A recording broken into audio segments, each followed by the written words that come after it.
Okay, welcome back. This video is going to be about edge control in watercolor. When I'm sketching directly, I like to paint wet on dry. That is, wet paint on dry paper. Unlike wet in wet watercolor technique, I don't soak the paper in advance. This is because dry paper automatically gives you the sharpest edge, and it gives you the most control over which direction you'd like pigment to move. The basic idea here is that color floating in water is always going to stop at the edge of the wet area. So if you have a little shape you've drawn, as long as it's still wet, you can inject in some new color and it's going to flow back into the shape. Maybe you saw that just now when I touched the back of the hand. So this also means as you're drawing shapes, whenever you connect two wet shapes like this, they'll join together, fresher color flowing back into slightly drier washes. So that's my basic painting process, filling in the shadow shapes on my subject and creating interesting little blends and color modulation by injecting pigment. Watercolorists call this charging in. It's often done in a sky or a background, but it's useful to see it works even on this small scale, inside of a detailed drawing. By the way, this lady I'm drawing, she's a bronze sculpture from Catalonia Square in Barcelona. So that's why I'm using this rusty green tarnish color.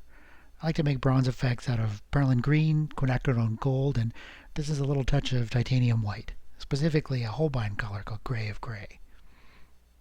So this next bit of brush handling is what I call edge pulling, and that simply means placing down a reservoir of color and then pulling it in a given direction.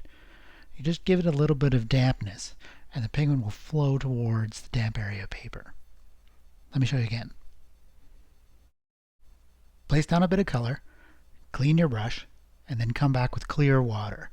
And it'll make the pigment flow in a specific direction, making a little dark to light gradient. That was another little bit of charging in there. See how you can continue to draw by injecting these dots of color. Here's some small shadows and a richer mix of perlin green. As long as the area of the paper is still damp, you can keep touching these little spots and they'll blend in nicely. The drier it gets, the less you can expect the paint to move. So you can start to get the instinct for when to come back and add these little fine details. As you work with this, you'll find yourself using it all the time to make soft transitions. And it doesn't have to be subtle. Here's the curve of a thigh put in with a big wet stroke of neutral tint. Isn't it great how the edges of these two strokes between the black and the green just feather together over time? The wetter you put down the paint, the further it's going to travel. So, again, over time you'll have this instinct of just how much material is going to bleed out of a form. I do wish I could tell you exactly how much water or use exactly as much pigment, but unfortunately it's just something you're going to have to practice. I tend to use the same pigments over and over, and you get used to each one's behavior, how far it's going to float, how much color it's going to give out. As well, I like to stick with the same paper, and you get that same built-up knowledge of how the watercolor is going to behave under given conditions.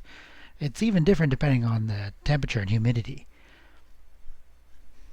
So I'm just doing the final touches. Watercolor has a tendency to come out paler than you'd like it. So I often find to get a nice rich shadow, I have to come back for a second or a third pass. So just remember, as long as you wait for the paper to be completely dry, you can resume doing edge pulling and charging in right on top of what you've already painted. So that's all there is to controlling edges. Placing color next to color so it'll blend, or pulling with water to make a gradient. I hope you can see how taking control over which edges are hard and which are soft will make a big difference in your paintings.